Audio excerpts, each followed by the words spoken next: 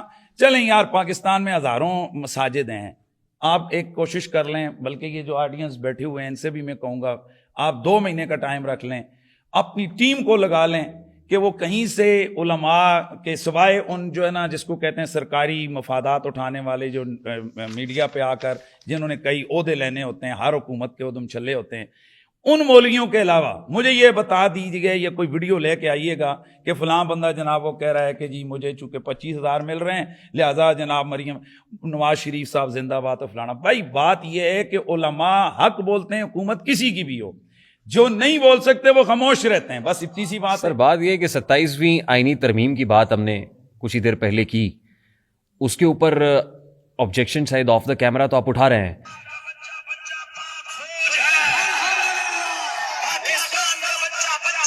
ظاہر ہے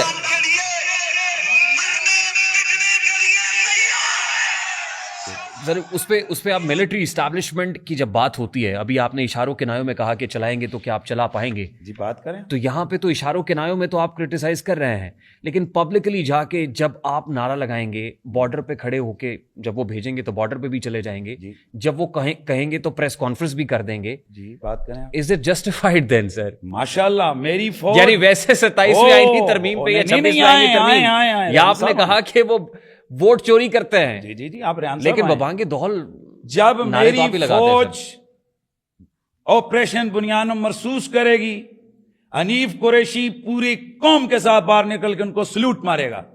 جب میری فوج سر کریک کے اندر دشمن کے دانت کھٹے کرے گی, 27 فروری کو ان کے جناب ایئرپلین جو ہے نا ان کے جہازوں کو شٹ ڈاؤن نیچے گرائے گی, ان کو مارے گی. جب میری فوج دہشت گردوں کے خلاف جہاد کرے گی, جب میری فوج سرحدوں کی حفاظت کرے گی, میں اپنی فوج کے ہاتھ چوموں گا, میں اس کے نعرے لگاؤں گا. یہ میرا ملی فریضہ ہے اور یہ میرا ایمان کا بھی تقاضا ہے, میرے اخلاق کا بھی تقاضا ہے, میری غیرت ملی کا بھی تقاضا ہے. تاثر یہ ہے لیکن سنیے میرا جملہ نہیں پورا ہوا. آپ جذباتی ہو رہے ہیں نا؟ نہیں میں جذباتی نہیں ہے, یہ ظاہر ہے وطن کی بات ہے تو میں تو بہت جذباتی ہوں. الحمدللہ میں بڑا کٹر پاکستانی ہوں. اس لیے میری فوج اگر ملک کے لیے جہاد کرے گی, دہشت گردوں کے خلاف لڑے گی, میں اس فوج کو سلوٹ نہ کروں تو کیا کروں؟ کیا میں انڈیا کے نعرے لگاؤں؟ کیا میں ISI کے بجائے را کے جناب گیت گاؤں؟ لیکن سنیے میری بات پوری نہیں ہوئی, میری بات پوری نہیں. اگر میری فوج اپنے اٹھائے ہوئے حلف کی خلاف ورزی کوئی بھی کرے گا تو غلط ہے. میری فوج کے ہر جرنیل نے, ہر بندے نے یہ حلف اٹھایا ہوا ہے کہ ہم سیاست میں نہیں آئیں. اگر میں جان کے مان پاؤں تو کچھ عرض کروں؟ جی بسم اللہ. اس کے لیے کتنی بار آپ نکلے سڑکوں پہ؟ کس کے لیے؟ جب ووٹ چوری ہو تو کب نکلتے ہیں آپ؟ یہ ہمارا سبجیکٹ ہی نہیں ہے. This is what my point is. یہی تو کہہ رہا ہوں. عجیب بات ہے. یہ علماء کا سبجیکٹ ایک طرف یہی ریحان طارق رولا ڈال رہا ہے, جا کہہ رہے ہیں مولویوں کا سیاست میں کیا کام. میں کب کہہ رہا ہوں سر؟ میں نے کب کہا؟ یہ میرا کوئی ایک سٹیٹمنٹ بتا دیں جس میں میں نے کہا. اب آ گیا نا ریحان طارق نہیں سر, ریحان طارق بول کر میں مراد وہی لے رہا ہوں جن کی نمائندگی ریحان طارق کر رہا ہے, یعنی آپ ہی کے صافی, آپ ہی کا جناب طبقہ, آپ ہی کے لبرلز, آپ ہی کے سیکولرز, وہ یہی کوسچن اٹھاتے ہیں. مولویوں کا کیا کام ہے؟ کون میرا لبرل, کون میرا سیکولر؟ سر میں تو آپ وہ کہتے ہیں میں تمہارا ان لٹیروں کا وفادار نہیں. وفاق المدارس کا اگر آپ مینول اٹھا کے دیکھیں تو پہلے ہی صفحے پہ لکھا ہوا ہے کہ معاشرتی تشکیل اور فکری تربیت بہت ضروری ہے. تم نکلے معاشرے کے لیے سر. جی دیکھیں میں عرض کر رہا ہوں, آپ کے سامنے 20 خرابیاں ہیں, ٹھیک ہے. ایک طرف آپ کے کنویں کے اندر کتا گرا ہوا ہے, ایک طرف آپ کے کوڑا کرکٹ پڑا ہوا ہے, ایک طرف آپ کی جناب والا گاڑی غلط کھڑی ہوئی ہے. یہ ساری چیزیں تشکیل چاہتی ہیں کہ ٹھیک ہو, لیکن ضرورت اس عمر کی ہے کہ پہلے کتا نکالیں, پھر جو اس کے مطابق بڑا گند ہے اس کو نکالیں, اس کے بعد جناب آپ آ جائیں کس کی طرف, آپ کی گاڑی کو ٹھیک کر کے کھڑا کریں. علماء کا کام کیا ہے؟ علماء کا کام ہے نماز پڑھانا, نماز پڑھانا, غسل دینا, اذان دینا, نکاح پڑھانا, یا اپنے مدرسے کے بچوں کو کسی سیٹ کے گھر پہ اس وقت لے جانا کہ جب قرآن خوانی مت یار کرو. بات سنو، جیسے ہی علماء سیاست میں آتے ہیں تو پھر آپ لوگوں کو برداشت نہیں ہوتا، آپ ان کے خلاف پابندیاں لگا مجھے دیتے تو ہیں. نہیں، میں تو چاہتا تو نہیں، آپ سے مراد پھر سمجھ رہے ہیں نا. تو ریحان طارق نے اس پہ کتنے پروگرام کیے ہیں کہ سیاسی جماعتیں چاہے وہ مذہبی ہوں یا سیاسی ہوں، ان کے اوپر پابندی نہیں ہونی چاہیے. وہ تو ان کے اوپر تو کوئی پابندی، کس نے پابندی لگائی؟ کسی کس مذہبی سیاسی جماعت کی بات مجھے کر تو رہے ہیں؟ پتہ ہی نہیں ہے کہ کس سیاسی جماعت پہ، کس مذہبی سننے سیاسی والوں کو بھی نہیں پتہ ہے. بات کریں سر، کہ کس سیاسی جماعت پہ بات کریں، ہم پابندی- چلائیں گے سر. بات نہیں، آپ کو نہیں پتا کہ یہ ابھی جو ہمارے ملک میں ایک سیاسی جماعت ہے جس کے اوپر پابندی لگی ہے، مذہبی سیاسی جماعت. کیوں لگی ہے سر؟ میں یہ اس کو چھوڑیں کیوں لگی ہے، اسی پہ تو بات کر رہے ہیں سر. بات یہ کہ ایک سیاسی جماعت ہے نا. سیاسی جماعت تو مذہبی سیاسی جماعت تو مولانا فضل الرحمان کی بھی ہے. جی ہے. مذہبی سیاسی جماعت تو جماعت اسلامی بھی ہے. میں عرض کر رہا ہوں پابندیاں کس پہ لگ رہی ہیں؟ سیاسی جماعت پہ لگ رہی ہیں نا. ایک سیاسی جماعت ہے. ایک طرف آپ کہہ رہے ہیں کہ بھائی مولویوں کا یہ فلاں بھی مولوی ٹھیک کرے، فلاں بھی ٹھیک کرے. او بھائی یہ جو پورا سارے کا سارا نظام ہے، علماء کے لائن ہے، علماء کا ایک کام ہے کہ لوگوں کی مذہبی حوالے سے رہنمائی کریں. بتائیں آج تک کبھی ایسا ہوا کہ فلاں مسجد ہے اس میں جناب اذان نہیں ہوئی، اس میں نماز نہیں ہوئی؟ پھر ہر محراب و ممبر سے الحمدللہ حق گوئی ہوتی ہے، اور جہاں جتنا ہو سکتا ہے ہم اتنا جو ہے نا لوگوں کی رہنمائی کرتے ہیں. لیکن وہی لوگ جب ہماری رہنمائی پر باہر نکلتے ہیں آپ ان کو غائب کر دیتے ہیں، یہ دہشت گرد ہیں. تو پھر کیا ہوگا؟ میں بات کس کی بات کر رہے ہیں یار؟ آپ کس کی بات کر رہے ہیں؟ ساری دنیا کو پتہ ہے کس کی بات ہو رہی ہے، سب کو پتہ ہے. 2 لاکھ مساجد ہیں ہمارے یہاں. زیادہ ہوں گی سر؟ اس سے زیادہ ہیں، زیادہ ہی ہوں گی. 20 لاکھ ہوں گی؟ کتنی ہے سر؟ واللہ عالم. اگر 32-35 ہزار مدارس ہیں تو میرا خیال ہے رجسٹرڈ مساجد شاید اتنی ہیں جتنی میں کہہ رہا ہوں. صرف ہمارے اہل سنت و جماعت کی مساجد جو ابھی تک رجسٹرڈ ہوئی ہیں پنجاب میں وہ 65,000 ہیں. اب میں تو رجسٹرڈ ٹوٹل اگر آپ بات کریں تو تقریباً 2 لاکھ ہے سر. میرے اندازے کے مطابق 2 لاکھ ہیں. تقریباً 35,000 مدارس ہیں. اس میں سے DGISPR یہ کہتے ہیں کہ آدھے رجسٹرڈ ہیں، آدھے رجسٹرڈ ہیں ہی نہیں. نمبر 1. ترکی میں 81,000 مساجد ہیں سر. ساری مساجد رجسٹرڈ ہیں. وہاں پہ کون نماز پڑھاتا ہے، کون اذان دیتا ہے، کون کیا کرتا ہے، سارا ڈیٹا آن ریکارڈ ہے، سب کچھ ہے. ٹھیک ہے. ہمارے ہاں تو ہم اس مسئلے سے نہیں نکل پا رہے کہ اگر کوئی اور مسلک کا آدمی ہماری مسجد میں آگے نماز پڑھ گیا ہے تو ہم نے پوری مسجد کو جب تک غسل نہیں دینا ہے تب تک نماز نہیں ہونی. ہمارا مولوی تو اس چکر میں پھنسا ہوا ہے سر. دیکھیں اصل مسئلہ یہ ہے کہ ایک پولیس کا انسپکٹر وہ کہے جا کر کہ میجر صاحب میں آپ کی سیٹ پہ بیٹھوں گا، تو میجر صاحب اس کو نہیں بیٹھنے دیں گے. اور ایک SHO کی سیٹ پہ کرنل صاحب آ کر کہیں کہ جی میں آپ کی جگہ ڈیوٹی کرتا ہوں، وہ نہیں ہو سکتا ہے. دونوں سرکاری ملازم ہیں. میری بات کو سمجھیے گا. یہ سارے انتظامی معاملات ہیں. پاکستان کے اندر مذہبی آزادی ہے، ہر فقہ کو، ہر سیکٹ کو، ہر مذہب والے کو مذہبی آزادی ہے. تو یہ تو آپ کا حسن ہے کہ جو میرا سکول آف تھاٹ ہے وہاں پر میرے سکول آف تھاٹ کی یہ ڈیمانڈ ہے کہ ایسا بندہ ہو جو میرے فقہ کی جزیات مجھ تک اچھی طرح سے پہنچائے. دوسرے فقہ کا اگر امام آئے گا تو وہ اس طرح سے میرے فقہ کی جزیات کو نہیں پہنچا سکتا. یہ ایک انڈرسٹوڈ سی بات ہے. ایک شیعہ اسکالر ہے سر، وہ میرے اہل سنت کی مسجد میں آئے گا، وہ کبھی بھی میرے سکول آف تھاٹ کے لوگوں کو isn't it religious intolerance؟ کیا مطلب؟ کیا یہ مذہبی عدم برداشت نہیں ہے سر؟ نہیں ہے. کیوں نہیں؟ مطلب یہ ایک منفعت ایک ہے، اس قوم کی نقصان بھی ایک، حرم پاک بھی، اللہ بھی، قرآن بھی ایک. کچھ بڑی بات ہی ہوتے جو مسلمان بھی ایک. فرقہ بندی ہے کہیں اور کہیں ذاتیں ہیں. کیا زمانے میں پنپنے کی یہی بات ہے؟ وہ کی وہ لمت شاعر مشرق. میں آپ کے سامنے ایک چیز رکھ رہا ہوں. نبی علیہ السلام کے صحابہ سے حضور نے ان کو فرمایا، دور رسول کی بات کر رہا ہوں، کہ آپ جنگ کے لیے ان کو بھیجا تو فرمایا کہ اثر آپ نے جا کر بنو قریظہ میں پڑھنی ہے. راستے کے اندر وقت ہو گیا نماز اثر کا، بنو قریظہ بھی دور ہے. تو آدھے صحابہ نے کہا جی کہ حضور نے لفظ بولا ہے بنو قریظہ کا، دیٹس مین کہ ہم نے وہیں پہ اثر پڑھنی ہے، چاہے مغرب کے وقت جا کے پہنچیں یا عشاء کے وقت پہنچیں، کیونکہ زبان پیغمبر سے یہی سنا گیا. جو دوسرے لوگ تھے انہوں نے کہا بھائی حضور کے کہنے کا یہ مطلب تھا کہ تم اتنی جلدی جاؤ تاکہ عصر تک تم بنو قریظہ پہنچ جاؤ. ہم نہیں پہنچ سکیں تو ان الصلاۃ کانت علی المؤمنین کتابا موقوتا، وقت مقررہ پر نماز فرض ہے، ہم یہیں پہ پڑھیں گے. آدھوں نے پڑھ لی، آدھوں نے نہیں پڑھی، جا کر لیٹ کر کے اس کو پڑھا. جب رسول اللہ کے سامنے یہ چیز آئی کہ بھائی کچھ نے کہا جی ہم نے پڑھ لی تھی، انہوں نے نہیں پڑھی، انہوں نے شکایت کی یا رسول اللہ آپ نے کہا تھا بنو قریظہ میں پڑھو، تو انہوں نے راستے میں پڑھ لی. اللہ کے نبی نے کسی کو بھی غلط نہیں کہا. اللہ کے نبی نے دونوں کو کہا تم بھی ٹھیک ہو تم بھی ٹھیک ہو. کیوں کہ دونوں کا جو استدلال تھا یا دونوں کی جو نیت تھی وہ ایک ہی نیت تھی کہ قرآن کے ظاہری حکم پر عمل کرنا کہ بھائی نماز وقت مقررہ پر پڑھنی ہے, اور دوسروں کی نیت تھی قول رسول کا پاس رکھنا. اللہ کے نبی نے دونوں کو کہا کہ تم صحیح. تو پھر ہم کون ہوتے ہیں غلط کہنے والے سر؟ نہیں, بات یہ نہیں ہے. کسی کو مرتد کہنے والے, کسی کو کافر کہنے والے, کسی کو خارجی قرار دے دینا, ہم کون ہوتے ہیں سر؟ بنیادی طور پر علماء کا یہ کام نہیں ہے کہ وہ کسی کو کچھ بناتے ہیں. آپ ابھی یہاں مجھ سے پوچھیں گے کہ جو نماز کا منکر ہے وہ کون ہے, تو میری شرعی ذمہ داری ہے کہ میں کہوں کہ وہ مرتد ہے. ٹھیک ہے, ہم آخر پڑھتے کس لیے ہیں؟ آپ ایک اسکول کے ٹیچر ہیں, آپ سے ایک سوال کیا جاتا ہے کہ بھائی یہ بتائیے کہ 20 ضرب 10 کتنا ہوتا ہے, تو آپ چپ کر جائیں گے کہ نہیں میں ذرا فلاں کروں, کہ پوپا بتائیں گے کہ اس کا جواب. میں اسی طرف آتا ہوں. تو علماء کا کام ہے کہ جو چیز صحیح ہے اس کو صحیح کہیں, جو غلط ہے اس کو غلط کہیں. اب انجینئر محمد علی مرزا صاحب والے سبجیکٹ پہ میں آ رہا ہوں. جی آئے. انجینئر محمد علی مرزا پہ 295C لگا دی گئی. Is it justified? جی بالکل.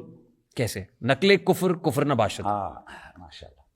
بات یہ ہے کہ نقل کفر کفر نباشت یہی جہالت ہے کہ اس کو گہری نظر سے پڑھا نہیں گیا, اس کو سمجھا ہی نہیں گیا کہ نقل کفر کفر نباشت یہ ایک اصول تھا, ضابطہ تھا, اس کو عوام میں اتنا پھیلا دیا گیا کہ نقل کفر کفر نباشت یہ محاورہ ہے. نقل کفر کفر نباشت درست ہے کہ نقل کفر کفر نباشت, لیکن ہر جگہ نہیں.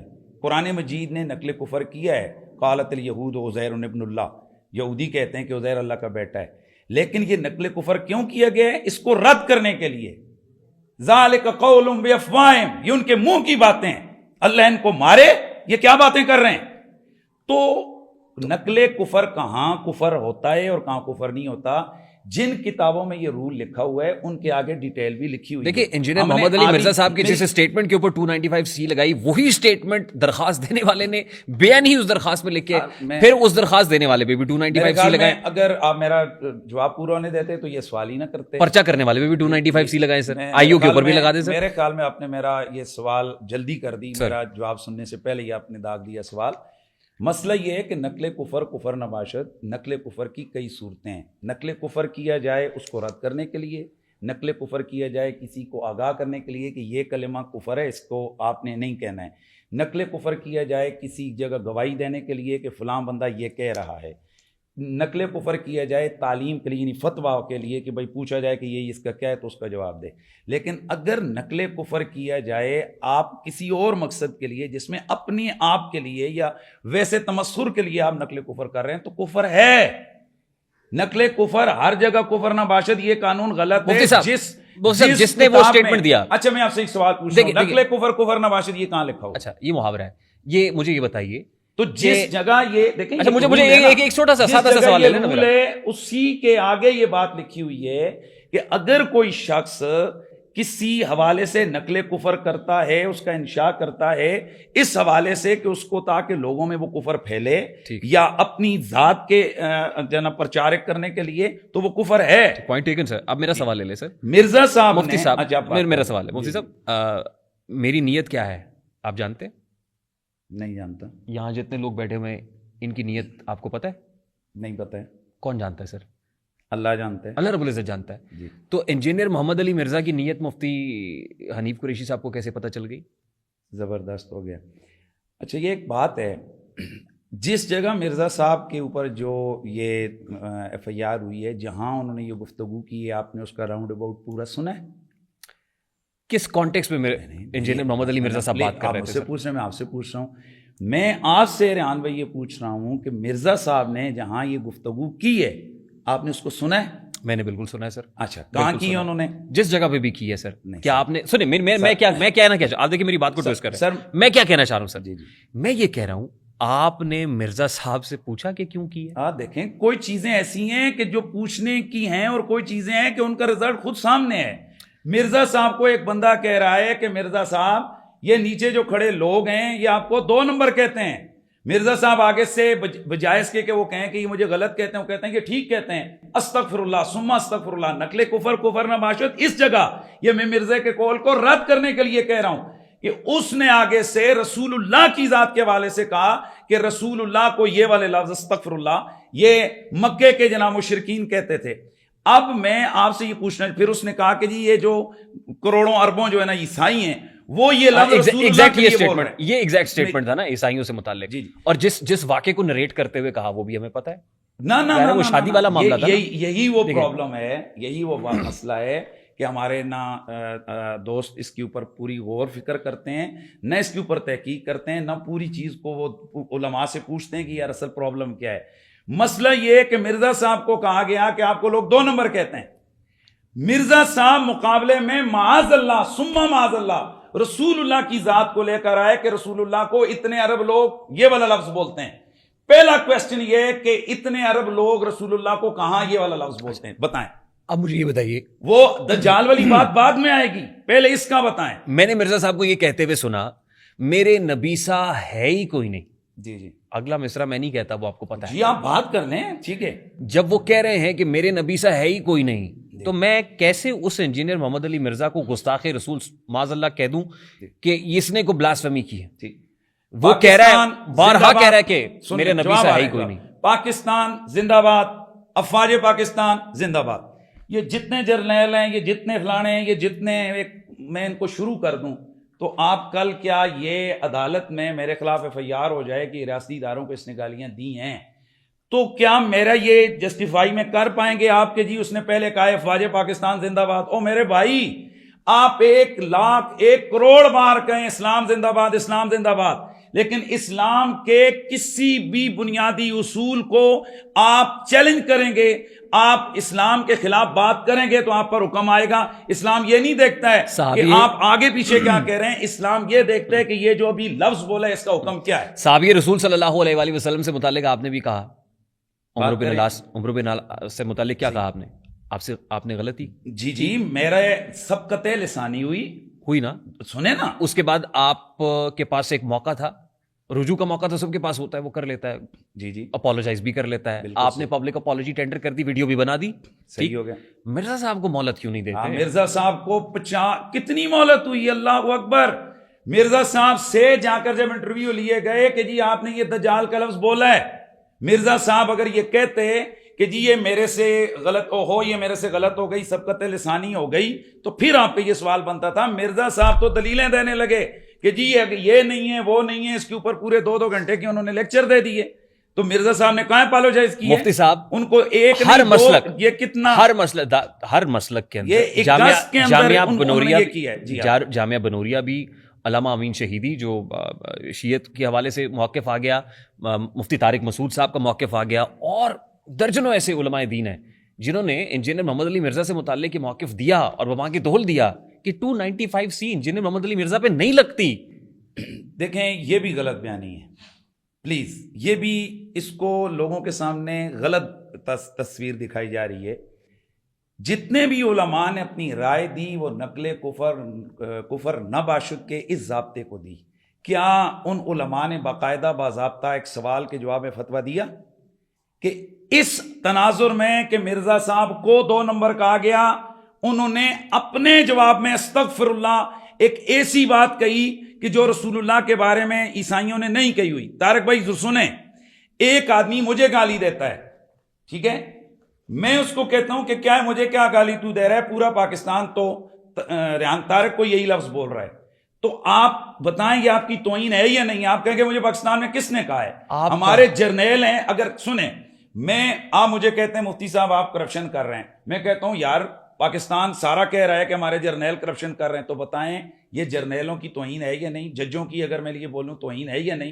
جج کہیں گے بھائی پہلی بات یہ کہ تو پورے پاکستان میں گھوما ہے, تو نے پورے پاکستان مفتی صاحب یہ کمپیریزن غلط ہے سر, یہ کمپیریزن ججوں اور جرنیلوں کو چھوڑے سر. مطلب بالکل اس کو کیا سے اولا کہتے ہیں سر, اسی کے لیے سن لینا سر میری بات, میرا جملہ پورا ہونے پھر آپ بات کر لیں.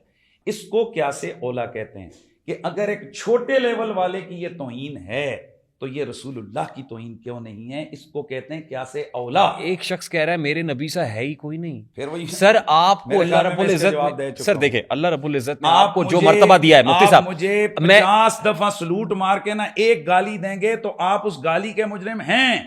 ایک آدمی یہ کہے کہ انبیاء جو ہے نا استغفر اللہ معاذ اللہ وہ اپنا پیشاب روکنے پہ قادر نہیں ہے، مفتی صاحب وہ یہ کہے کہ صحابہ جو ہے نا وہ لونڈے لپاڑے، وہ یہ کہے آن دا ریکارڈ کہ ابو حنیفہ کتا ہے، وہ یہ کہے کہ امام قدوری کتا ہے، کتی کے بچے کو کہتے ہیں کہ امام قدوری، وہ یہ کہے کہ عبد القادر جیلانی معاذ اللہ ثم معاذ اللہ. آپ یہ باتیں کیوں کر رہے ہیں؟ کیا اب آپ کے اوپر بھی کوئی یہ نہیں، کلپ لے کے 295C کا مقدمہ دائر کر دے رہا ہوں، سر. میں اس کے رد کے لیے کر رہا ہوں، میں یہ وہ نہیں کہہ رہا ہوں، میں کہہ رہا ہوں کہ یہ یہ بتا مرزا دینا کہہ رہا ہے اور مرزا نے کہا ہے یہ. آپ مذہبی منافرت کو کم کریں حضور، میں دست بستہ آپ سے گزارش کرتا ہوں، بہت اچھا ماشاءاللہ، اس کو ختم کریں سر. کاش کہ آپ یہ سوال جس دن مرزا صاحب کی اکیڈمی میں گئے تھے آپ ان سے یہ کہتے بارہا کیا سر. سنیں تو اب میں پورے پاکستان سے یہ سوال کر رہا ہوں آپ کی وساطت سے. ایک آدمی آج آپ کو کتنا دکھ ہو رہا ہے، کہہ رہے ہیں 295C لگتا ہے، کیوں لگتا ہے سر؟ بس یہی مرزا صاحب کی سٹیٹمنٹ ہے. وہ کہتے ہیں کہ یہ اگر وہ یہ فلاں معاملہ نہ ہوتا تو صحابہ پہ 295C لگتا. پھر وہ یہی کہتے ہیں کہ معاذ اللہ لاہور داتا صاحب کو اس نے گستاخ رسول قرار دیا، اس نے معین الدین چشتی اجمیری، اتنے کروڑوں ولیوں، کروڑوں لوگوں کے دلوں کی دھڑکن، اتنے اللہ کے بڑے ولی، ان کو گستاخ رسول قرار دیا. اور ایک دفعہ نہیں، یہ ہمارے ہاں ہی کیوں ہے سر؟ یہ ہمارے ہاں ہی کیوں؟ یہ سعودی عرب میں کیوں نہیں ہو رہا سر؟ بات اب پھیر گئے نا، بات اب پھیر گئے. نہیں، میرا سوال بڑا سادہ ہے سر کہ یہ مرزا داتا صاحب کو گستاخ رسول کہہ سکتا ہے، جو مرزا جیلمی حضرت معین الدین چشتی اجمیری کو گستاخ رسول کہہ رہا ہے، صحابہ کرام کو گستاخ رسول کہہ رہا ہے، وہ مرزا کہہ رہا ہے کہ میرے نبی سا ہے ہی کوئی نہیں. وہ کہتا ہے میرے نبی سا ہے ہی کوئی نہیں. یہ میرے خیال میں اب آپ حضور داتا علی دیکھیں فیصلہ کر سکتے ہیں کہ بھئی ایک آدمی میرے نبی سے ہے ہی کوئی نہیں کہہ کر اللہ کے نبی کی توہین کرے، صحابہ کو لونڈا لپاڑا کہے، صحابہ کو کوڑا کہے، جانور کہے، اور اس کے خلاف ہم یہ بھی ہے جی کہ ہم نہ مارا ماری کریں، نہ کچھ قانون ہاتھ میں لیں. ہم اگر FIR کروائیں پھر بھی ہمارے خلاف ریحان طارق اور باقی جناب والا میڈیا والے لوگ کہتے ہیں کہ یہ کیوں ہو گیا. میں نہیں کہہ رہا، آپ کے اپنے لوگ کہہ رہے ہیں، مفتیان کرام کہہ رہے ہیں کہ 295C متشدد مولویوں نے استعمال کیا اس ملک کے اندر. دیکھیں یہ پاکستان کے سینکڑوں علماء، سینکڑوں مفتیان اعظام، انہوں نے 295C کو بھی، 295A کو بھی، 298 کو بھی، ان تمام کو انہوں نے خود، ابھی تو قرآن بورڈ جو سرکاری ادارہ ہے پنجاب کا، اس نے بھی یہ سفارش کی ہے کہ یہ بندہ پاکستان کے اندر انتہا درجے کی نفرت پھیلا رہا ہے اور توہین کا ارتکاب کر رہا ہے. اس نے کسی کو نہیں چھوڑا، نہ ولیوں کو، نہ صحابہ کو، نہ نبیوں کو. اس کے خلاف اب حل کیا ہے؟ یعنی مجھے یہ بتائیں. چلے مجھے حل بتائیں سر، مجھے حل بتائیں. یہ قانون کے حوالے کریں، کیا کریں؟ ٹھیک ہے وہ چلا گیا سر، یار عجیب بات ہے. نہیں کیا کریں؟ دیکھیں کسی نے اس کو جا کر مارا ہے، قتل کیا ہے، اس کو قانون کے حوالے کیا. آپ کیا چاہتے ہیں؟ کیس عدالت میں، کیس عدالت میں. اب وہ ان کے وکلاء آئیں گے. عدالت کس نے بنائی ہوئی ہے؟ عجیب بات ہے بھائی، ریاست، جس ریاست کا قانون ہے 295C، اسی ریاست کا ایک نظام ہے، عدالت ہے، اس کے اندر کیس گیا ہوا ہے. اب یہ کیوں رولا ڈالا؟ پھر آپ نے ممتاز قادری پہ، آپ پہ الزام ہے ممتاز قادری کو آپ نے اکسایا. کس طرح؟ میں نے تقریر کی ہے، ایکٹ ان کا خود اپنا تھا. تو اس وقت میں آپ عدالت کے نہیں تھی سامنے سر؟ یہاں پر 2 3 4 حدیثیں جذبات میں بیان کروں، آپ یہاں سے اٹھیں باہر جا کر ایک کام کر دیں. اس وقت عدالت نہیں تھی مفتی صاحب. کیا مطلب؟ کیا پھر آپ ریاست کے اس قانون اور عدالت کو نہیں مانتے کہ جس وقت ایک سنی نہیں، سنی نہیں آپ نے. اب دیکھیں آپ نے میری نیت کے بارے میں آپ نے ججمنٹ دے دی سر. اچھا چلیں سنیے تو کیا میں یہ کہہ رہا ہوں سر، میں یہ کہہ رہا ہوں کہ ایک گارڈ اٹھتا ہے اور بینک کے مینیجر کو اڑا دیتا ہے. آپ ممتاز قادری سے گارڈ پہ آ گئے، ادھر سے ادھر چھلانگ لگا. ممتاز قادری کون تھا؟ یہ نہیں، ایک سیکنڈ، وہ بھی گارڈ ہی تھا نا سر. مینیجر والا معاملہ آپ اس کو جناب مکس اپ نہ کریں. ممتاز قادری والا معاملہ اور ہے، مینیجر والا معاملہ اور ہے. ممتاز قادری جو ایشو ہے اس وقت کے گورنر کے حوالے سے 500 مفتیوں کا فتویٰ ہے کہ حضرت صاحب جو ہے نا وہ فارغ ہو گئے، جس کے بعد ملک کے اندر آپ لوگوں کو نہیں یاد کہ آئف کھڑی ہوئی. لاجیکل اور میرا سوال یہی ہے، اب آپ نے جواب دے دیا. وہاں مفتیان کرام کا فتویٰ امپورٹنٹ ہے یا عدالت امپورٹنٹ ہے؟ یا ریاست کا قانون؟ بھائی اللہ اکبر، ہم مجھ سے، میں نے پھر آپ سے پہلے بات کی، آپ مجھ سے پوچھتے ہیں 2 جمع 2، میں کہوں گا مفتی کا کام ہے وہ کہے 4. آپ پوچھتے ہیں کہ فلاں بندے نے رسول اللہ کو گالی دی ہے، میں کہوں گا مرتد ہے. اب اٹھ کے اس کو کوئی بندہ واسطے جہنم کرتا ہے تو اس کو میں نے تو نہیں کہا ہے کہ بھائی تو اٹھ کے جا کے قتل کر. نہیں. اب مسئلہ یہ سوال کیا ہے میرا سر, مفتیان کرام کا فتویٰ امپورٹنٹ ہے یا ریاست کا قانون اور عدالت امپورٹنٹ ہے؟ دیکھیں قانون یا رول جو ہے اس کا ایک اپنا الگ نوعیت اور جہت ہے, اور فتوے کا ایک الگ جہت ہے. زیادہ امپورٹنٹ کیا ہے سر؟ میری رہنمائی فرمائیں. فتویٰ ہے کیا؟ قرآن و سنت کا بیان, قرآن و سنت کی روشنی میں جواب دینا, یہ فتویٰ ہے. اپلائی کیا ہوگا؟ ٹھیک ہے, اگر اسلامی ریاست ہو, سامنے بیٹھا ہوا جج قرآن و سنت کا ماننے والا ہو, تو وہ ظاہر قرآن و سنت کو پرائرٹی دے گا. لیکن جہاں ججوں کو کلمہ ہی پڑھنا نہ آتا ہو, تو قنوت نہ آتی ہو, تو پھر وہاں پر کیا ہوگا؟ وہاں فتویٰ امپورٹنٹ ہے. کیا پھر وہاں فتویٰ امپورٹنٹ ہوگا؟ نہیں, دیکھیں ہمارا کام ہے کہ ہم ایک شرعی مسئلہ بتائیں. آج تک بتائیں کہ علماء سر میں آپ کو کہاں لانا چاہ رہا ہوں؟ میں لانا یہاں چاہ رہا ہوں کہ علماء کرام بیٹھ کے فیصلہ کر لیں. اگر کسی کو رجوع کا حق ہے تو وہ استحقاق علماء کی مجلس میں پیش کر دیں اس بندے کو. اگر وہ رجوع کر لیتا ہے بسم اللہ, اگر نہیں کرتا ہے تو علماء مل کے جو ہے وہ ایک اجماع کر لیں اس بات کے اوپر. ایک کیس کو دیکھیں نا, کس کو؟ مرزا صاحب کے. پورے پاکستان کے ہر مسلک کے 20 سینکڑوں علماء اس سے بار بار کہتے ہیں یہ تو نے غلط کی ہے, تو رجوع کر. میری کتنی پوڈ کاسٹوں میں, پھر جہاں میرے مناظرے کے حوالے سے چیلنج ہوئے 20 دفعہ, ہمارے وہ آپ کے ہی کولی کے بھٹی صاحب, ان کے اس پروگرام میں بھی میں نے اس کی گستاخیاں ہائی لائٹ کی. اب میں اس کو جا کر بندوق کی زور پہ کہوں کہ تو توبہ رجوع کر. ایک ہوتا ہے مجھے ایک چیز کا علم نہیں ہے, میرے منہ سے کوئی چیز نکل گئی, آپ مجھے کہتے ہیں مفتی صاحب آپ نے یہ غلط کہا ہے, تو میرا کام ہے میں اس پہ فوراً رجوع کروں. جیسے میرے سے ایک سلپ آف ٹنگ ہوا کہ میں عامر بن سعد کہہ رہا تھا, میرے منہ سے عامر بن العاص نکلا, اور یہ ہو جاتا ہے, یعنی اچانک گفتگو میں فلو میں جب آپ بول رہے ہوتے ہیں تو وہ لفظ نکل گیا. اب مجھے رات کو 12 بجے پتا چلا کہ جی آپ سے یہ ہوا ہے. میں نے رات 2 بجے اسی وقت جہاں میں بیٹھا تھا میں نے موبائل نکالا, میں نے کہا جی میں اس پہ رجوع کرتا ہوں, توبہ کرتا ہوں اللہ تعالیٰ. اور پھر اگلے دن جمعہ تھا, جمعے کی اجتماع میں نے 1 گھنٹہ اس صحابی رسول کی شان کو بیان کیا. یہ ہو گیا طریقہ کار. اب تمام علماء کرام ایک جگہ بیٹھ کے پریس کانفرنس تو کر سکتے ہیں. وہ 26ویں آئینی ترمیم یا 27ویں آئینی ترمیم کا معاملہ ہو یا کسی جماعت کو بین کرنے کا معاملہ ہو, جیسے آپ نے کہا, اس معاملے پہ علماء اکٹھے نہیں ہو سکتے. کس معاملے میں؟ یہ جو ہم ڈسکس کر رہے ہیں. بھائی علماء اکٹھے ہیں پاکستان کے تمام مکاتب. میں نے نام لے کے بتایا کہ جو لوگ کہہ رہے ہیں کہ بات کریں 295C اپلائی نہیں ہوتی انجینئر محمد علی مرزا پہ. معذرت کے ساتھ جن ایک مفتی صاحب 2 مفتی صاحب جو جن کی شہرت ایک سوشل میڈیا نہیں سب 20 نام اگر میں آپ سے کہوں گا آپ نہیں پیش کر سکیں گے.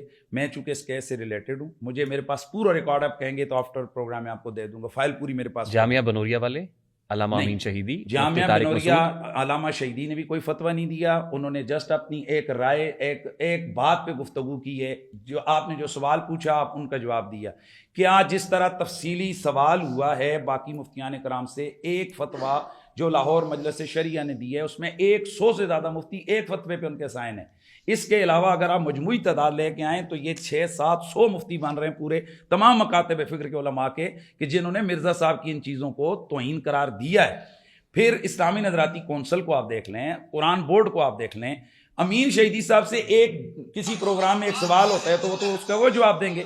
اب آپ بالخصوص ان جتنے علماء کا آپ نام لے رہے ہیں ان کے سامنے وہ تمام کویسچنز رکھیں جن کی وجہ سے میں کہہ رہا ہوں کہ یہ سارے دفعات جو ہے وہ مرزا صاحب پر اپلائی ہوتے ہیں. حضور آپ کی رائے آگی, لیٹ پبلک ڈیسائیڈ. جی بالکل, لیٹ پبلک ڈیسائیڈ کرے کہ صحابہ کو لونڈا لپاڑا کہنا, کوڑا کہنا, صحابہ کو گستاخ رسول کہنا, کیا یہ 295 آپ ایسا نہ کریں. جتنی بار آپ نے کہہ دیا مجھے اچھا نہیں لگ رہا ہے. یہ صحابہ کرام رضوان اللہ اجمعین سے متعلق جو بار بار جو بھی کہہ رہا ہے وہ غلط کر رہا ہے. جو بندہ گلے پھاڑ پھاڑ کے یہ باتیں رسول اللہ کے صحابہ کے لیے کہہ رہا ہے, جو کہے گا اس کے لیے آپ کہہ رہے ہیں کہ آپ اس پہ دفعہ کیوں لگوا دیا؟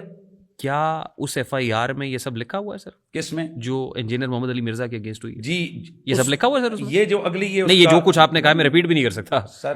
یہ جتنی بعد والی چیزیں میں نے ذکر کی ہیں یہ تتمہ FIR میں موجود ہیں, کیس کا حصہ ہیں, یہ تتمہ میں موجود ہیں. سر کچھ چیزیں میں آپ سے رہنمائی, کیونکہ آپ مفتی ہیں, یہ جو اس طرح کی مجالس ہوتی ہیں یہ جس میں نعتیں پیش کی جا رہی ہیں, اس میں جو اٹھ کے پیسے پھینکے جاتے ہیں, آپ بھی پیش کر رہے ہیں, یہ جسٹیفائڈ ہوتا ہے, ٹھیک ہوتا ہے؟ یہ دیکھیں دینے والے کی نیت پہ ڈیپینڈ کرتا ہے. جی میں نے کسی بزرگ کی تعریف سنی, میرے نبی کی تعریف ہوئی, اب میں اس کو کیا دے سکتا ہوں؟ تم میرے نزدیک دعا دے سکتے ہیں, دعا دے سکتے ہیں, داد دے سکتے ہیں, داد بھی دے سکتے ہیں, وہ بھی دیتے ہیں, داد بھی دیتے ہیں. ساتھ ایک اس کو اپریشیٹ کرنے کے لیے جو میرے پاس ایک جو پیسہ نکالنے ہوئے بندے کو دکھ ہوتا ہے, میں نے وہ بھی نکالا کہ نام رسول پر یہ بھی تیرے اوپر نچھاور کرتا ہوں. اور یہ چیز میں عرض کر رہا ہوں, یہ چیز صحیح ہے, آپ کی بات ہے. بات وہی ہے, یہ دینے والے کی نیت پہ ڈیپینڈ کرتا ہے کہ اگر کوئی دینے والا اس لیے دے رہا ہے کہ تاکہ دنیا کو یہ پتہ لگے کہ بھئی یہ میں ایک نعت خان کو یا واصف رسول کو یہ خدمت کر رہا ہوں اور پتہ لگے کہ ان کی کیا عزت ہے. اس میں بھی مفتی اعظم مفتی تقی عثمانی صاحب کا فتویٰ ہے سر. دیکھیں یہ بھی اسراف ہے نا سر. اس میں جس طرح یہ آپ یہ والا بات کر رہے ہیں, اس پہ میری بہت ساری گفتگو موجود ہے کہ اس کو نہیں کرنا چاہیے. لیکن آپ دیکھ رہے ہیں کہ ہم بعد میں اٹھ کے اس طرح پیش ظاہر ہے جب آپ ہیں تو اس وقت آپ کی بھی خدمت ہو رہی ہے, آپ کے اوپر بھی ٹھیک ہے. مطلب میں سوال کر رہا ہوں کہ رسول اللہ صلی اللہ تعالیٰ علیہ وآلہ وسلم آپ کے نعت خان صحابی رسول حسان بن ثابت نے کلام پڑھا تو اللہ کے نبی نے سب سے پہلے عزت ان کو یہ دی کہ ان کو اپنے ممبر پہ بٹھایا. سیکنڈ عزت یہ دی کہ اپنے اوپر جو چادر تھی وہی اتار کے عطا فرما دی. حضرت سیدنا زین العابدین, یہ میں صحیح روایات کے حوالے سے جو چیزیں ہیں وہ وگرنہ تاریخی چیزیں تو بہت ساری ہیں. سیدنا امام زین العابدین علیہ السلام کے سامنے جب تعریف ہوئی ان کے خاندان کی رسول اللہ کی تو آپ نے فرزدق شاعر کو کتنا دیے تھے؟ 10,000 درہم دیے. اس نے کہا جی اللہ کی قسم میں نے آخرت کے لیے یہ آپ کی تعریف کی ہے. تو حضرت امام زین العابدین نے فرمایا کہ ہم آل بیت ہیں, ہم جس کو دے دیں ہم اس پہ واپس نہیں لیتے. آپ کی گفتگو سن کے مفتی صاحب کچھ چیزیں ایسی ہیں جس پہ کلیئرٹی بہت ضروری ہے. سورہ بقرہ آیت نمبر 41 ہے, میری آیات کو تھوڑی قیمت پر نہ بیچو. ٹھیک ہے, تو یہ جو خدمت اور یہ سب ہے, یہ کیا ریلیجن جو ہے is it a profitable business? آپ کا یہاں پر سوچ یا آپ کا جو آپ جس نتیجہ آپ نے نکالا ہے وہ نتیجہ درست نہیں ہے. سوال کر رہا ہوں سر میں اس کا جواب دے رہا ہوں کہ یہ جو سوال کیا جاتا ہے اس کو اپلائی علماء کے اس خدمت کے اوپر کیا جاتا ہے, یہ غلط ہے. اس لیے کہ اس کا شان نزول دیکھا جائے گا, یہ اس کی بنیادی چیز جہاں یہ آیت آئی اس کو دیکھا جائے گا, راؤنڈ اباؤٹ دیکھا جائے گا. تو یہود کے علماء یہ کرتے تھے کہ وہ تھوڑے پیسے لیتے تھے اور آیتوں کو چینج کر دیتے تھے, مرضی کا فتویٰ دے دیتے تھے, مرضی کی بات کر دیتے تھے. کہاں دین کو بدلنا, آیتوں کو چینج کرنا. آیت نمبر 20 ہے, جی اگر مقصد دنیا کمانا ہو تو ثواب نہیں ہے. پھر کیا مطلب؟ ہاں ٹھیک ہے, میں جواب پہلے دے چکا کہ اگر مقصد دنیا کمانا ہو تو ثواب نہیں ہے. ٹھیک ہے, تو ظاہر ہے دنیا کے انتظام و انصرام چلانے کے لیے تو ڈالر اور پاؤنڈ اور یہ سب لیے جا رہے ہیں نا. بات تو مقصد تو اس پھر میں دنیا. شاید آپ کو ہمارا فقہ کی جزیات کا علم نہیں ہے.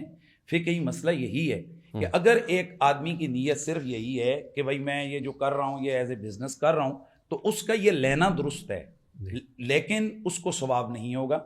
اور اگر اس کی نیت یہ ہے کہ میں اللہ کے دین کے لیے جا رہا ہوں, میں کام کر رہا ہوں, آپ آتے ہوئے خوش ہو کر میرے جیب میں مجھے ہدیات نذرانہ دیتے ہیں, بالکل ثواب بھی ہے اور لینا بھی جائز ہے. مسند احمد میں نبی صلی اللہ علیہ وسلم فرماتے ہیں کہ قرآن پڑھو اور اسے کمائی کا ذریعہ نہ بناؤ.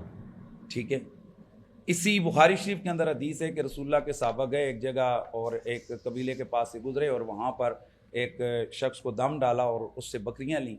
تو واپس آ کر اللہ کے رسول کی خدمت میں عرض کی کچھ صحابہ نے کہ جی انہوں نے تو اس کے عوض میں بکریاں لی ہیں. تو اللہ کے نبی نے کیا یہ حلال ہے یا حرام ہے؟ تو اللہ کے نبی نے فرمایا میرا حصہ بھی بیچ میں رکھنا.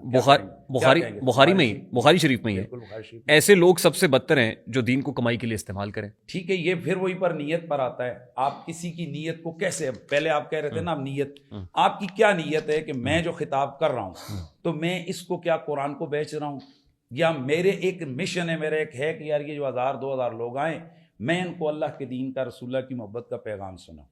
اب اس میں جو منتظمین ہیں وہ اپنی طرف سے میری خدمت کر رہے ہیں, یا جو میرا وقت ہے, یہ جو میری ضروریات ہیں, ان کو بھی پتہ ہے کہ میرا یہی کام ہے, میں اس طرح کر رہا ہوں, تو آخر میری بھی ضروریات ہیں, اس کو اگر وہ ہمارے معاشرے کے اندر لوگ پوری کر رہے ہیں تو اس میں کیا. چلیے مفتی حنیف قریشی صاحب کی نیت پہ تو شک نہیں ہوگا, لیکن اور بہت سے لوگ جو کر رہے ہیں, میں کہہ رہا ہوں میرا پرابلم آپ نہیں ہے, میرا پرابلم سسٹم ہے. پھر کیا کریں گے سر؟ بات وہیں پہ آتی ہے جب آپ پہلے کہہ رہے ہیں کہ نیتوں کا جاننے والا اللہ تبارک و تعالیٰ ہے, تو پھر آپ فیصلہ میں اور آپ کیسے کر سکتے ہیں کہ یہ فلانے کی نیت یہ ہے, جب مجھے ایک بہت بڑا پرابلم ہو رہا ہے سر, یہ نعت خوانی جس انداز میں ہو رہی ہے, میوزک کے اوپر نعتیں بن رہی ہیں, اور پھر وہ ایک صاحب ان پرٹیکولر وہ رم جم ہو رہی ہے, اور جب تک نوٹوں کی بہار ہے وہ رم جم ہی ختم نہیں ہو رہی. اور پھر میں دیکھتا ہوں کہ اس محفل کے اندر علماء کرام بھی بیٹھے ہوئے ہوتے ہیں وہاں پہ, روکتے کیوں نہیں ہاتھ سے پکڑ کے, کیا کر رہے ہو تم؟ دیکھیں قرآن مجید نے واضح طور پر یہ کہا ہے کہ آپ موعظت حسنہ کے ساتھ اور اچھی تدبیر کے ساتھ, جس میں فتنے کا اندیشہ نہ ہو, آپ لوگوں کی تربیت کریں. بے شمار ایسے مقامات ہیں کہ جہاں پر اس طرح کی چیزیں ہوئیں. آفٹر محفل میں نے ان تمام لوگوں کی اصلاح کی اور الحمدللہ اس کا اثر یہ ہوا کہ نہ صرف ان لوگوں نے اس کو قبول کیا بلکہ آئندہ کے لیے نہ کرنے کا عہد مصمم کیا, اور اس کے بعد ان اسٹیجوں پر یہ چیز نظر نہیں آئی.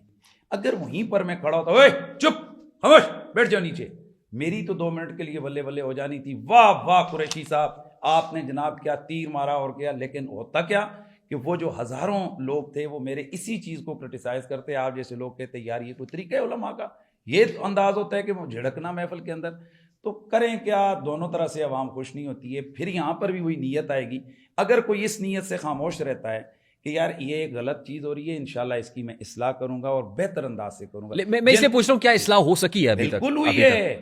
یہ محافل تو اسی طریقے سے جاری ہے سر. دیکھیں ہمارے اس میں پرابلم کیا ہے, مسئلہ یہ ہے کہ جہاں علماء کرام کو انوالو کیا جاتا ہے وہاں ان چیزوں کا بہت حد تک جو نا خاتمہ ہو چکا ہے. جہاں جاہل لوگ لگے ہوئے ہیں جن کا کسی کا تو آج کل تو ایک اس کا شہرت کا بھی ایک سلسلہ ہو گیا ہے کہ بھائی ایک آدمی ہے جس نے 10,000 لوگوں کو اپنا چہرہ دکھانا ہے, ویسے اگر وہ کرے گا تو کروڑوں روپے لگا کر بھی اتنے لوگ جمع نہیں کر سکتا.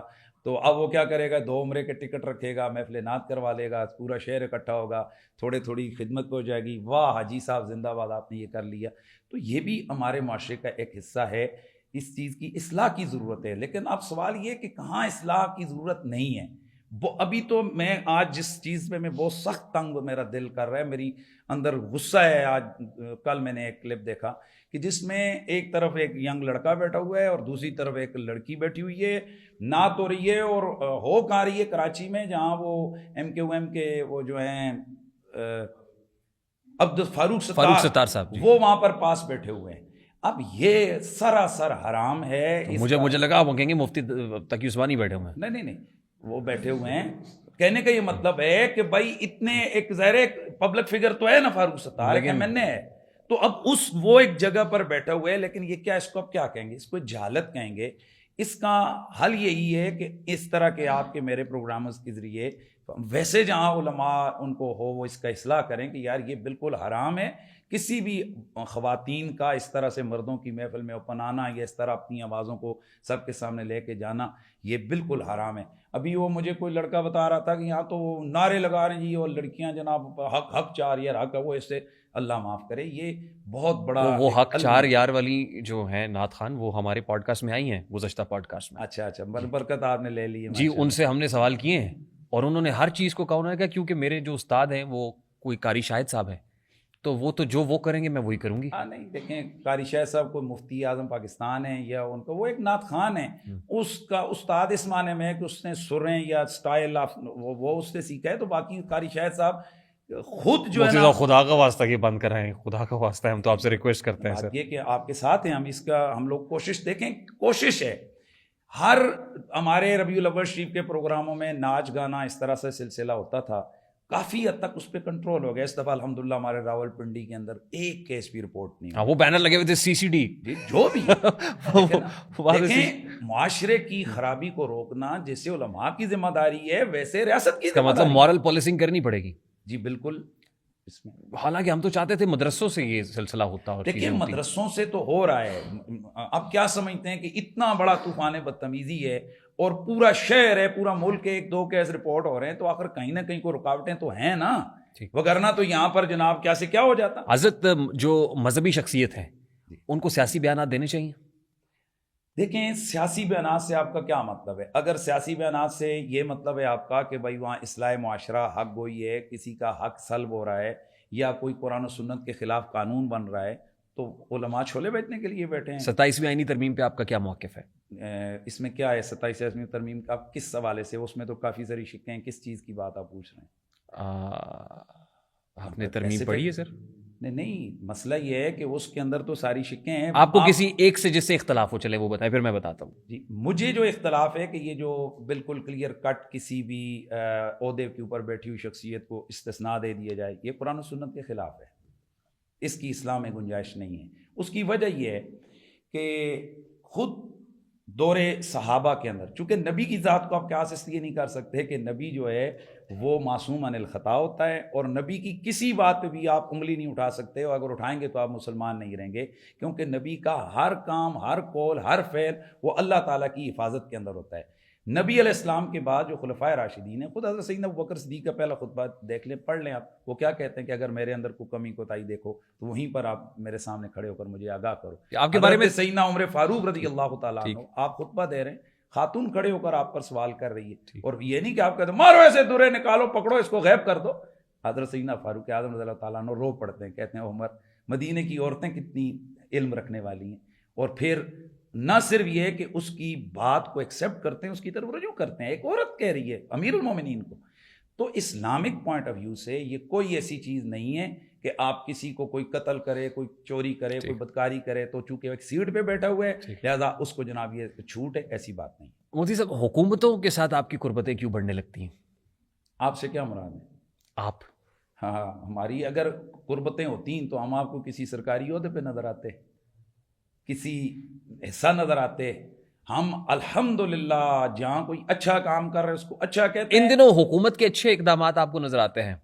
کس حوالے سے؟ جو اگر اپوزیشن پسی ہوئی ہے کسی جگہ پہ، یا کسی ایک پولیٹیکل فگر کو 2 سال سے جیل میں رکھا ہوا ہے، اس پہ کیوں نہیں بولتے؟ دیکھیں آپ، پھر وہی بات ہے، آپ نے پورا مجھے نہیں واچ کیا ہوا، میں بولا ہوں بڑے بڑے فورمز پر بولا ہوں، بلکہ جب اور کوئی بھی نہیں بول سکتا تھا تو ڈی چوک کے معاملے پہ حنیف قریشی بولا ہے، جب اور کوئی بھی نہیں بول سکتا تھا تو نیشنل میڈیا پہ جب ٹی لگا دیا تھا، آپ کا بھی اس میں چینل شامل ہے، وہ دیکھ لیجئے گا میری گفتگو، ٹی لگا دیا تھا، ہم تو بول رہے ہیں الحمدللہ ثم الحمدللہ، ہم جن اساتذہ کے شاگرد ہیں ان کی یہ تربیت ہے کہ بھائی سچی بات کرنی ہے تو پھر کرنی ہے، تو وہ پھر اترے نا، پھر وہ پولیٹیکل سٹرگل کر لینا سر، کیونکہ ماضی میں دیکھیں، ماضی میں علماء، میں ایسے علماء کو کوٹ کر سکتا ہوں نا کہ جو نکلے سر، جنہوں نے نکل کے ایون تحریک آزادی سے لے کے تحریک آزادی پاکستان تک، اور اس کے بعد بھی ایون شیخ احمد سعید، اور یہ کیا کرتے رہے سر؟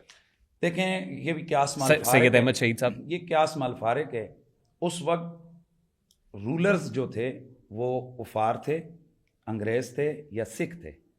الحمدللہ العظیم کانسٹیٹیوشن ہمارا جو آئین ہے اس کے اندر یہی ہے کہ یہ اسلامی جمہوریہ پاکستان ہے، اور پاکستان کا کوئی بھی قانون وہ قرآن و سنت کے خلاف نہیں بن سکتا۔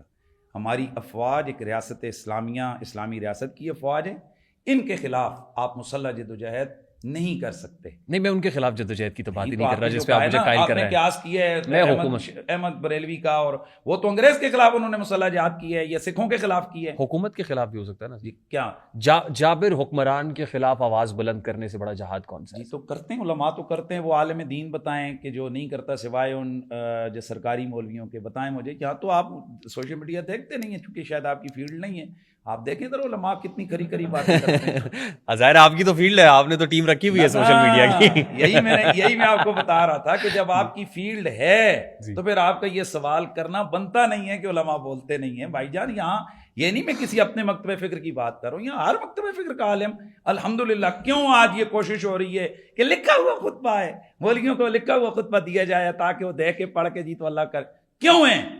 آج بھی الحمدللہ معاشرے کے اندر خوف ہے ان طاقتوں کو جو قرآن و سنت کے خلاف اور ظلم کی بنیادوں پر کھڑی ہیں، ان کو اگر خوف ہے تو وہ محراب و منبر سے ہے، اور محراب و منبر جتنی ان سے ہو سکتی ہے اتنا کام کر رہے ہیں الحمدللہ۔ اچھا دیکھیے مفتی صاحب، میں نے جو 180 مساجد کی بات کی تھی 1947 میں، اور اس کے بعد 180 مدرسوں کی جو آ کے 32 سے 35 ہزار ہو گئے۔ پاکستان جب بنا تھا پاکستان کی آبادی کتنی تھی؟ نہیں، اٹس ناٹ اباؤٹ آبادی۔ یہ تو حبیب جالب صاحب نے ایک وقت میں کہا کہ یہ جو 10 کروڑ ہیں جہل کا نچوڑ ہے۔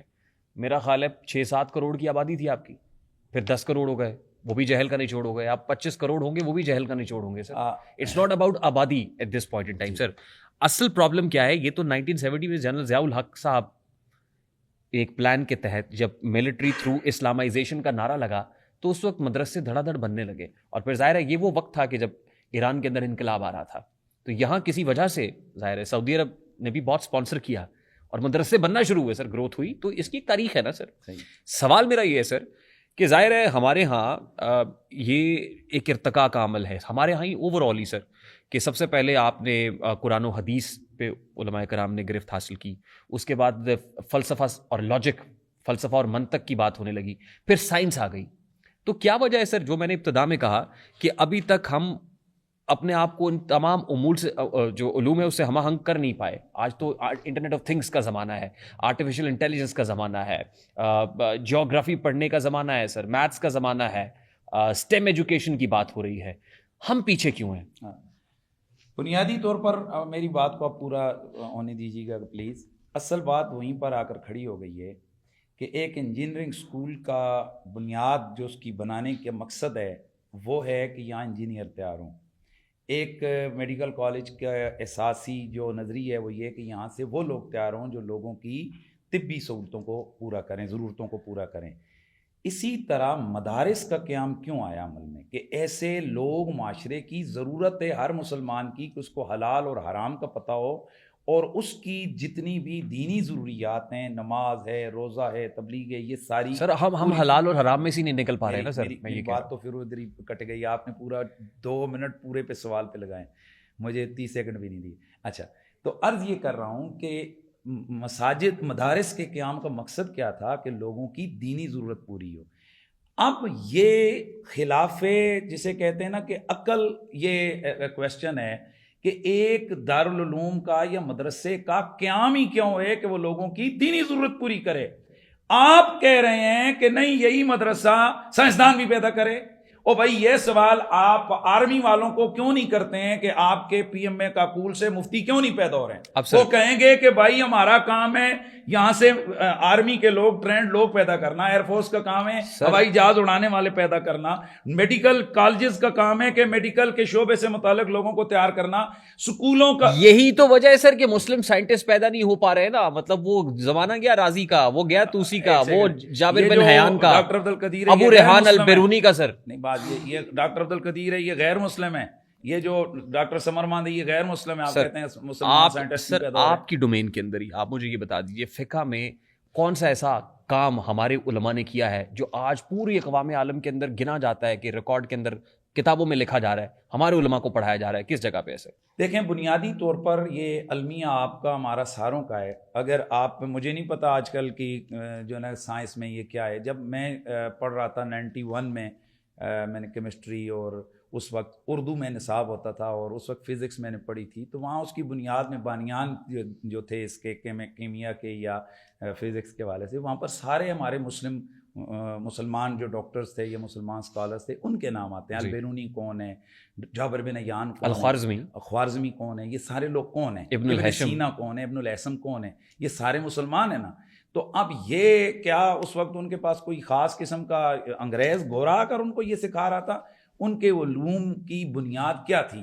جابر بن حیان شاگرد حضرت امام جعفر صادق رضی اللہ تعالیٰ عنہ کا. تو اس کا مطلب یہ ہے کہ یہ جتنے علوم حیات ہیں, یہ علوم جناب جعفر ہے, یہ علوم سائنس ہیں, یہ سارے ان کی بنیاد جو ہے نا یہ قرآن و سنت ہے. پرابلم کہاں سے آئی ہے ریحان طارق صاحب کہ جس دن ہم نے انگریز کا دورہ نظام تعلیم یہاں رائج کیا کہ یہ بابو بنے گا, یہ مولوی بنے گا, مولوی والے کے لیے ہم نے اجتہاد نہیں کیا سر, ادھر والے کے لیے. سر معذرت کے ساتھ ہم نے اجتہاد نہیں کیا سر. میں یہی تو کہہ رہا ہوں کہ ہم ابھی حلال اور حرام میں سے نکل ہی نہیں پائے, ہم فتوے جاری کرنے میں سے نکل ہی نہیں پائے. وہ فلسفی اور منطق ہم نے سیکھنا شروع کی, لیکن جب وہ سائنس کا دور آیا تو ہم پیچھے رہ گئے. ویسے طارق بھائی ایک سوال ہے, ریحان بھائی ایک سوال پر جواب, مجھے ایک شعر آ رہا ہے سر, بھول جاؤں گا شعر بعد میں پڑھیے گا.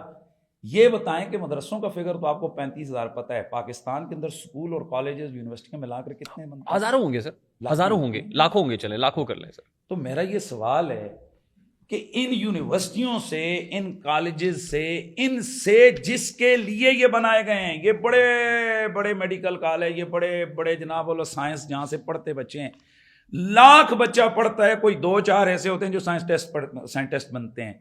تو یہ سوال ادھر آپ کیوں نہیں کر رہے ہیں ان اسکولوں کالجوں کو کہ بھائی آپ کا جس مقصد کے لیے آپ کو بنایا گیا تھا آپ نے قوم کو کیا دیا ہے؟ مدارس تو بنے ہی کس کے لیے تھے کہ وہ دینی ضرورت پوری کریں. بتائیں مجھے پاکستان کے اندر وہ کون سی دینی ضرورت ہے جو آپ لوگوں کی پوری نہیں ہو رہی ہے؟ چلیں جواب دیں. مسجد کے اندر ایک بچہ جاتا ہے, اس نے سرخ رنگ کی خدا نہ خواستہ پتلون پہن لی ہے, اس کو ایسی جھڑک پڑتی ہے کہ وہ دوبارہ مسجد میں جاتا ہے. غلط ہے, جھوٹ ہے. ایک مسجد کا جو پیش امام ہے نا مفتی صاحب, وہ کیا کرتا ہے کہ وہ جب اقامت کہہ رہا ہوتا ہے نا,